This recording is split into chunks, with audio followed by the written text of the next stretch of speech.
This is the video where we're going to get into the idea behind trigonometric general solution for grade 11s. Now, this is the first video that's going to form part of a series of videos that go through the way we approach general solution questions, as well as the different types of questions that you can be asked in tests and exams. But to begin with in this video, what we're going to look at is why. That's the question that we're going to be asking. Why exactly do we need to use general solution, and why can't we just use the methods that we dealt with in grade 10? Because all we're doing in general solution is solving trig equations. And this is something that you've done before, except now there's an extra twist added to it. Before we start though, something that's very important, and a lot of people tend to make a mistake with this, is that whenever you're solving a trig equation, it's important to remember that you're solving for the angle. So basically what you've got to keep in mind is how to tell the difference between an angle and a ratio. If you're able to do that, you're already on your way to understanding more or less what this section is going to be about.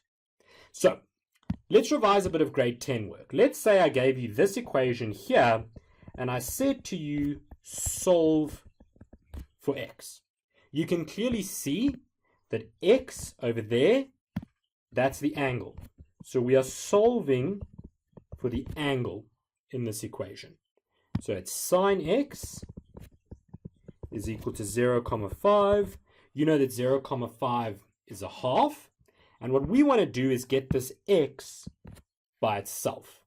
And the way that you did that was by using those inverse functions. So on the top row of your calculator, you'd go and press shift, and then you'd look for those ones that said sine to the -1, cos to the -1, or tan to the -1.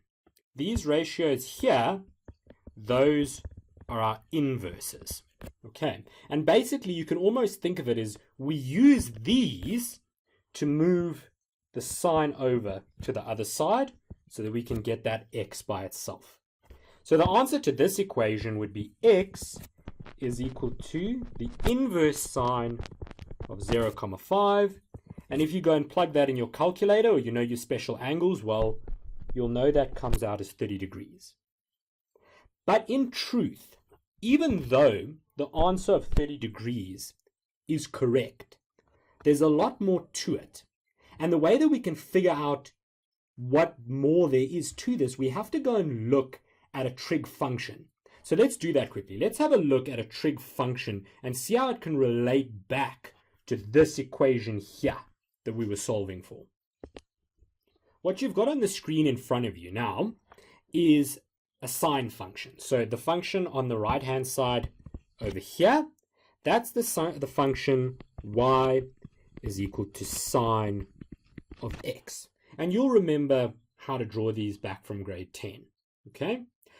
And if we then go and look at our equation that we had, which was sine x equals 0,5, you can sort of see that this 0,5 over here, that's basically like our y value. So if we went to plot that value on the function, this would be y. So we would go and look at our y-axis over there, and we know that the maximum of a trig function is 1. Don't worry if you can't remember that from last year, but that's the maximum of any sine or cos function. And so halfway between there and there is our 0,5. So that's where our 0,5 is probably sitting. And then if we go across and we hit the function and go down, that's where we would get our 30 degrees, which was our first solution.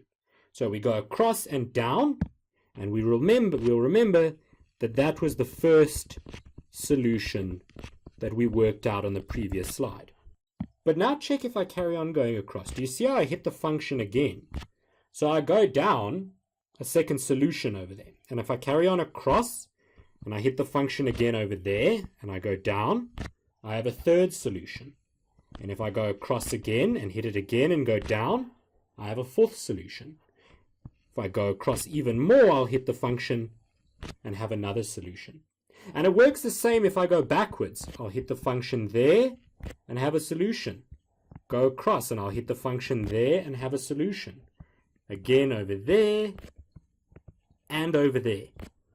So basically, you can almost see that this 0,5 that we were given back in the original question over there, we have that value in so many different places all along the function. It's almost as if that 30 degrees basically keeps on repeating itself over and over and over again. And that's what a general solution basically is. Because when we look at these functions, we realize that no matter what value that we're looking for, it's basically on the y-axis. And that y-axis goes across and touches our function over and over and over again. And because of that, we've got to figure out, how can I write this solution so that it repeats itself over and over again? And basically, when researchers investigated this, they figured out that these values repeated themselves in a linear pattern. So basically, we've got a linear number pattern as we move from one solution to the next. So all of these values that we get as answers, they form part of a linear number pattern. And you'll remember that a linear number pattern has the form Tn is equal to a plus n minus 1 d. Now, fortunately enough for you, we don't expect you to go and use this formula to write out the sequence of solutions. Instead, we're going to give you the pattern already, and you'll just need to apply it, because sine, cos, and tan always repeat answers in the exact same pattern. And when we give you that pattern, you'll be able to use it for any value that we give you in that place over there for y. So now that you understand why we use a general solution, because of the fact it keeps repeating itself, we also know that it's a linear number pattern of the solutions. Let's go and have a look at how we deal with these questions. So what you'll see I've written here, now that we know how a general solution is applied, is basically the goal of that general solution. So you can think of it like this. If I give you an expression or an equation, and I say to you, solve for x, you will need to fulfill this objective first before you can use that sequence that I explained in the previous slide. So the goal that we have when answering these questions is to always make sure that our trig ratio, and when I talk about a trig ratio, I'm talking about sine, cos, or tan, is equal to a number. So it always has to equal a number. So you're going to simplify it until you get the ratio equaled to a number. So something like cos of theta equals 0,3. Or maybe sine of alpha equals 1 over 3. If that's the case, you can see we've got the ratio and we've got the angle as well, in this case alpha and theta, and then we know that it's equal to a number on the other side. And it doesn't matter what that number is, as long as it's equaled to a number. Once we've got that, then we're allowed to go on and use our general solution. So in each of the cases that you're shown below, you'll see that it's got sine theta equals to n, and that n is basically just the number. So when sine theta equals a number, and then when cos of theta equals a number, or when tan of theta equals a number. When you've got it into that form, you're allowed to use the general solution. So the general solution that I'm going to talk about now, you can almost think of it like our linear number patterns. Okay, so that linear number pattern that we're going to deal with, it says basically that the angle which we're solving for is equal to the inverse function of the number, just as before. So if you'd given you the example of sine of x equals 0, 5, you know that x is the inverse sine of 0, 5. That you already know, and you also know that this over here, in case you are wondering, this is what we call our reference angle. But don't worry too much about the lingo there, as long as you know what it is or where I'm getting it from. So that would fit in over here, and we calculated it to be 30 degrees. And then we add this k times 360. That's where it gets complicated. So let's look at this k times 360 for a second. What it means is that we have some integer k. So we're going to write k is an element of integers, and you will always write this down in your exam next to your solution. But basically, I'm going to plug integers into k. So you can think of integers being 0, plus or minus 1, plus or minus 2, etc. Those are all our integers. And when we plug them into k, we're going to basically get a value that we then add on to this inverse function over here. So you can think of it like this. If I get the general solution using this piece over here, where we had theta, or x I should say, if we had x is equal to the inverse sine of 0, 5 plus k times 360, we could write that out as 30 plus k times 360, and then we would substitute those values in for k. And when we did that, you'd see that we get x is equal to 30, and then for 0, we would get 30 plus 0, which is 30. And then we'll substitute 1 in. So when we substitute 1 in, it'll be 30 plus 1 for k times 360, which would give us 390. And then if we substituted negative 1 in for k, it would be 30 plus negative 1 times 360, and that would give us negative 330 degrees. And you would continue to do this for all of these integers over there. And if we wanted to draw that graphically, it would look like this. So there's the trig function for sine of x. We knew that the first solution there was 30, and then we added 360 and we got 390, which would be that solution there. And then we minused it and we went backwards, and it would be that solution over there. So in every single case, we'd be basically adding or subtracting 360 degrees over there, which would give us our pattern of answers. So that's what that K360 means. It basically means we're going to take this reference angle, this inverse function for whatever the number is that we were given in the question, and then we're adding or subtracting 360 degrees over and over and over again, so that we can keep on seeing all the solutions repeat themselves along the function. And so we did a little bit more investigating, and we realized that it wasn't just for k times 360 for the inverse sine, but it also worked for 180 minus the inverse sine plus that k360. So it applies in the exact same way. So we know for that example, we had inverse sine of a half, which was 30 degrees.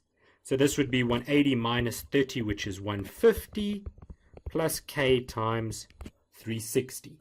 So it's 150 degrees, and then we start adding and subtracting 360 a whole bunch of times to get our solution.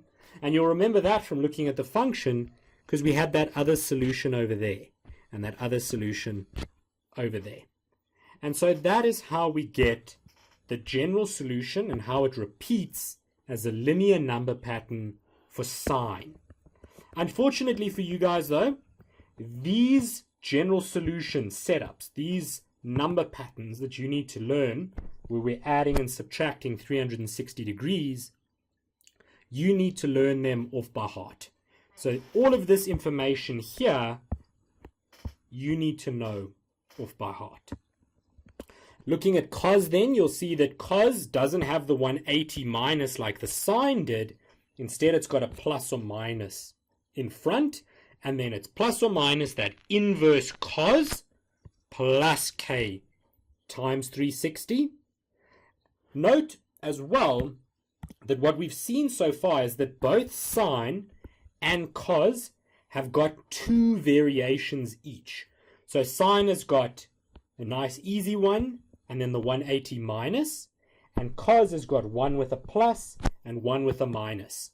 So there's two solutions as well for cos. And then lastly, tan is quite easy, except the only difference is we've got k times 180 instead of k times 360. And if you really wanted to get technical about it, you would actually see that this 360 and the 180, that actually refers to the period of a sine, cos, and tan graph. So that's sort of giving you the idea already, I hope, that sine, cos, and tan general solutions link very much to functions, to trig functions as well. So look for the overlapping questions as well when you're studying. So all of this needs to be learned off by heart as soon as possible.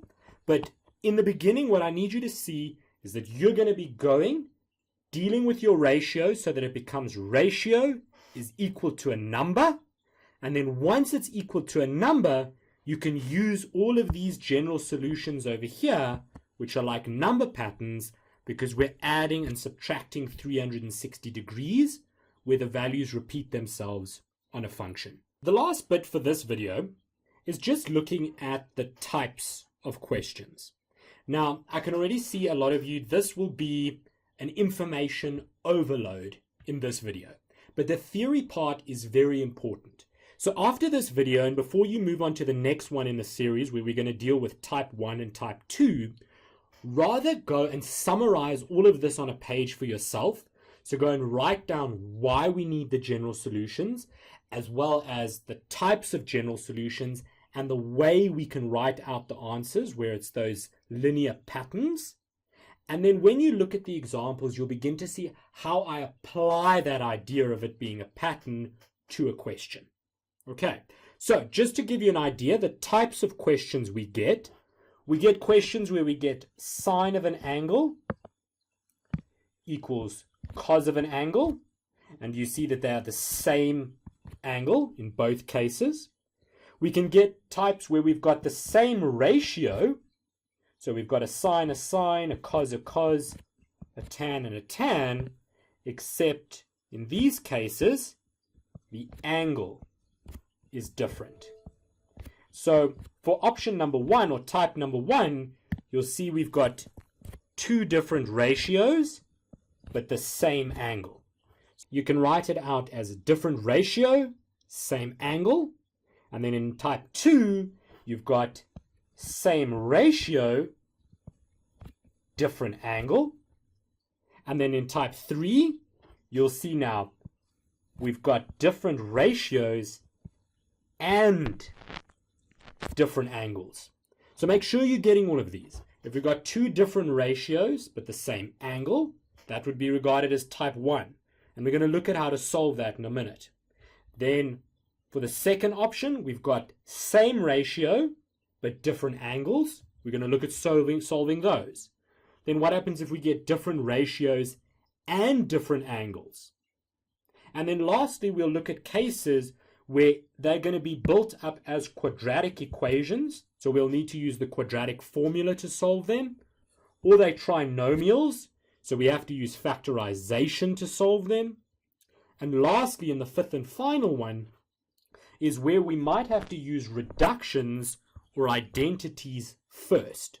So you'll need to use those identities that we were shown in the previous videos, where we knew that tan was sine over cos, or that sine squared theta plus cos squared theta was equal to 1. So that's video number 1 done and dusted. It is a lot of information, and it does feel a little bit overwhelming in the beginning. I remember when I was at school, this was very difficult to get from the onset. But take the theory notes down for now, and then go through the next few videos and work with me as I answer questions using the different types. And when I do that, you'll see not only the application of those linear sequences, but also different methods that make trig in general a lot easier to understand.